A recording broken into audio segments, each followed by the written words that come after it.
5, 4, 3, 2, 엔진 점화. 이륙. 누리호가 발사되었습니다.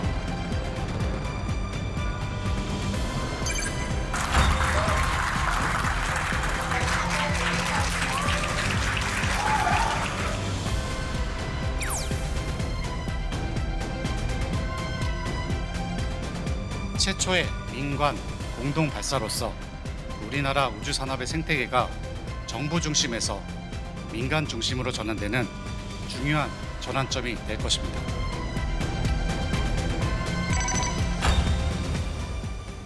오늘 누리호 4차 발사가 성공하였습니다. 차세대 중형 위성 3호와 12기의 큐브 위성이 모두 성공적으로 분리되어 궤도에 안착하였고, 남극 세종기지에서 1시 55분 차세대 중형 위성의 신호 수신도 확인하였습니다. 이번 누리호 4차 발사 성공은 대한민국이 독자적인 우주 수송 능력을 갖췄음을 다시 한번 입증하는 것일 뿐만 아니라 정부와 민간, 국가 연구소가 하나의 팀이 되어 수행한 최초의 민관 공동 발사로서 우리나라 우주 산업의 생태계가 정부 중심에서 민간 중심으로 전환되는 중요한 전환점이 될 것입니다. 네, 누리호 4호기 성공적으로 발사가 돼서 목표 궤도에 잘 안착을 했습니다. 어떻게 보셨습니까? 그렇습니다. 이제 위성이 발사돼서 발사체에서 떨어져 나와서 궤도에 안착을 해서 첫 신호가 이제 기지국과 연결이 되면 성공한 겁니다. 그 과정까지 이제 다 거친 건데요. 누리호 4차 발사 예정일에 발사가 된 첫 성공 기록을 했습니다. 네. 차세대 중형 위성 3호 초기 교신을 성공한 겁니다. 누리호는 새벽 1시 13분에 우주를 향해서 발사가 됐습니다. 이제 신호 이상 감지로 12시, 밤 12시 55분에 발사가 이제 한 차례 연기가 됐고요.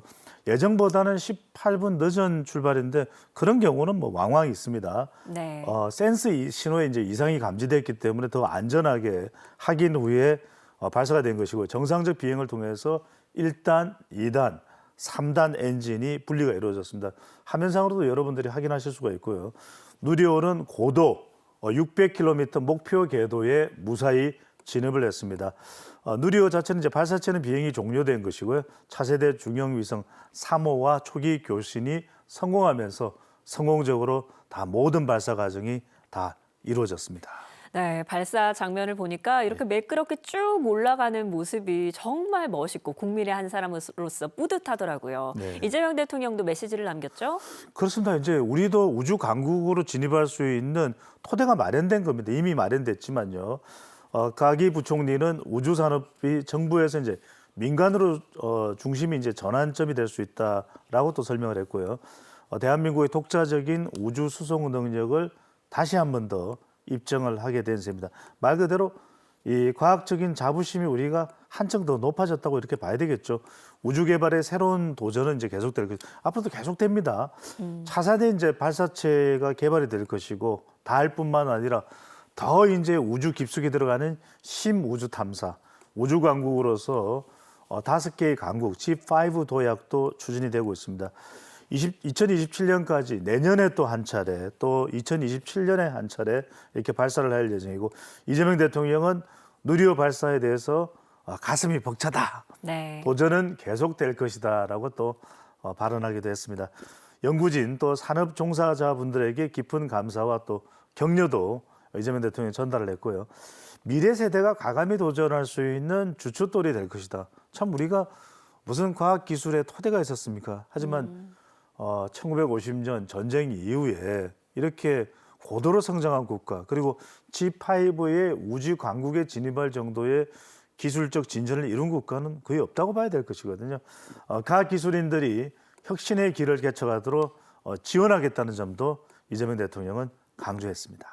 네, 그동안에는 미국 하면 나사, 우리나라 하면 항우연 이렇게 국가 주도로 진행을 해왔었는데 이번에는 처음으로 민간이 주도적으로 진행을 했습니다. 어떤 의미가 있습니까? 그렇습니다. 이게 중요한 이유는 방금 전에 우리 차인크께서도 말씀하셨던 대로 미국의 경우는 나사인데, 최근에는 또 바로 일론 머스크의 스페이스 X거든요. 네. 민간으로 가야만 더 산업이 상업적으로 또 확대될 수 있는 것입니다.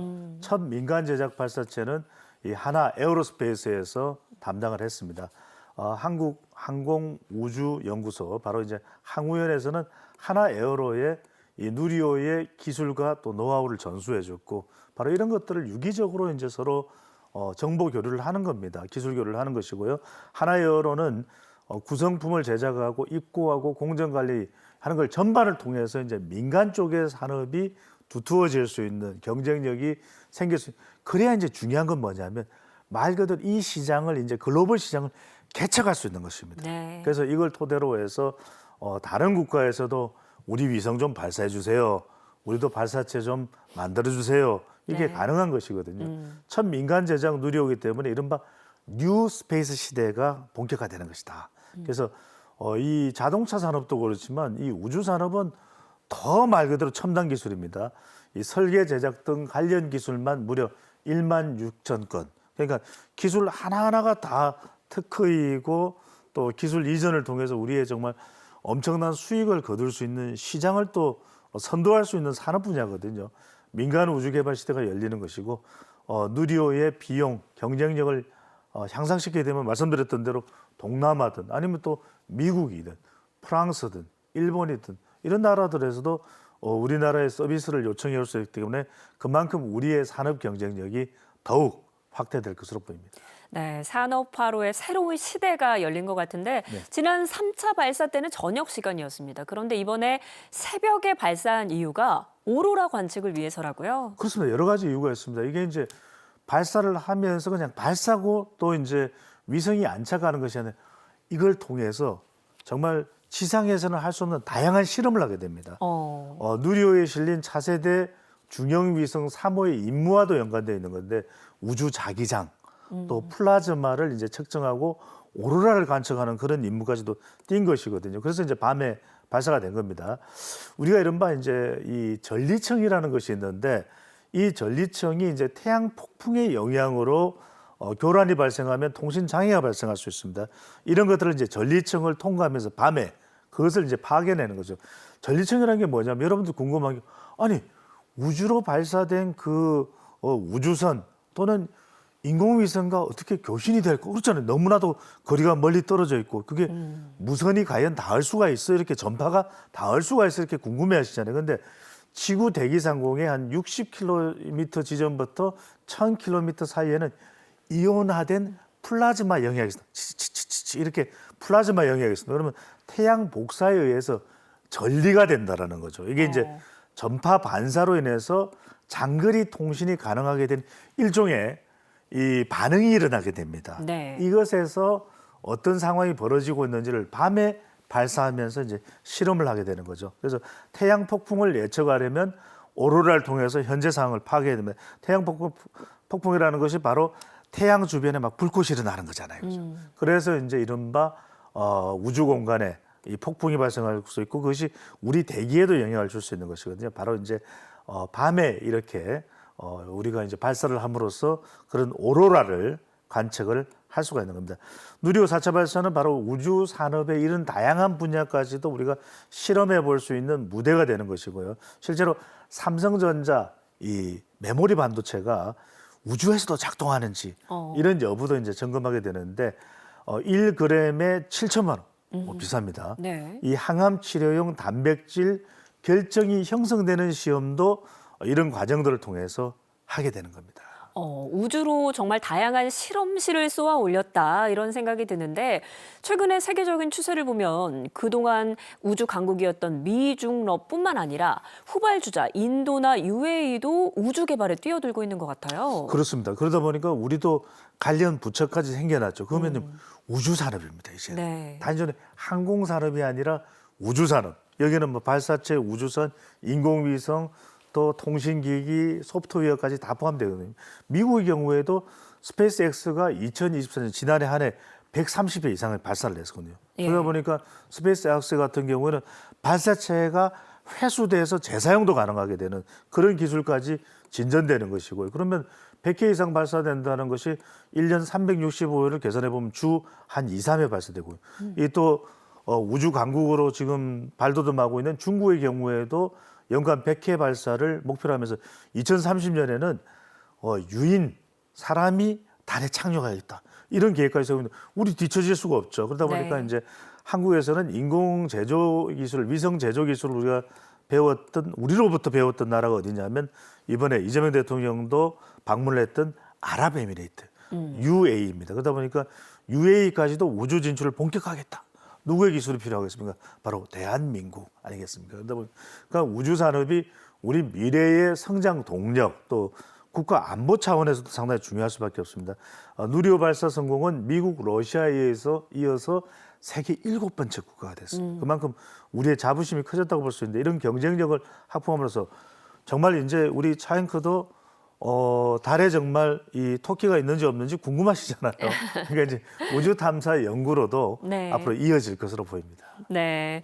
뿐만 아니라 이번에 누리호에는 한화뿐만 아니라 협력 기업 약 300여 곳의 기술력이 집약됐다고 하더라고요. 이번 성공이 새로운 또 기회가 되겠죠? 그렇습니다. 기업뿐만 아니라 대학 연구기관도 서울대와 인하대도 참여를 했거든요. 그러니까 이런 다양한 걸 통해서 말 그대로 전체 우리의 산업 기반이 역량이 강화되는 겁니다. 누리호가 2026년에는 5차 아까도 말씀드렸죠. 2027년에도 한 차례 더 발사할 예정인데 이렇게 되면 이제 내년부터는 더 민간 참여의 범위가 확대될 겁니다. 그러면 이제 민간주도 이번에 첫 발사를 했는데 여기에 이제 13개의 위성이 들어가 있습니다. 하나는 이제 좀 굵직한 차세대 중형 위성 3호고 이제 큐브 위성이 뭐냐면은 이게 이제 한 10cm, 20cm 되는 말 그대로 육면체로 생긴 큐브, 우리 큐브 아시잖아요, 그죠? 네. 아이 때 이제 어린 시절에 가지고 놀던 그 장난감도 이제 큐브로 하는데 정육면체 아주 작은 초소형 위성이 12개가 투입이 됐습니다. 이번에도 보면은 항우연뿐만 아니라 한화 에어로스페이스 또 삼성, 카이스트, 아까 말씀드렸던 서울대 인하대까지 또 스타트업 기업까지 말 그대로 많은 기업들이 무려 300여 개의 국내 기업이 참여를 했기 때문에 연구개발 역량이 상당히 강화될 수 있습니다. 그렇게 되면 상업용 발사 서비스 플랫폼은 더 확장이 돼서 우리가 한때는 우리가 위성은 개발했지만 쏘지 못하고 프랑스에 미국에 이렇게 의뢰를 했단 말이에요. 네. 이제 이걸 이제 다른 나라들이 우리나라에 한국에다 좀 쏴주세요. 우리나라 위성을 좀 궤도에 보내주세요.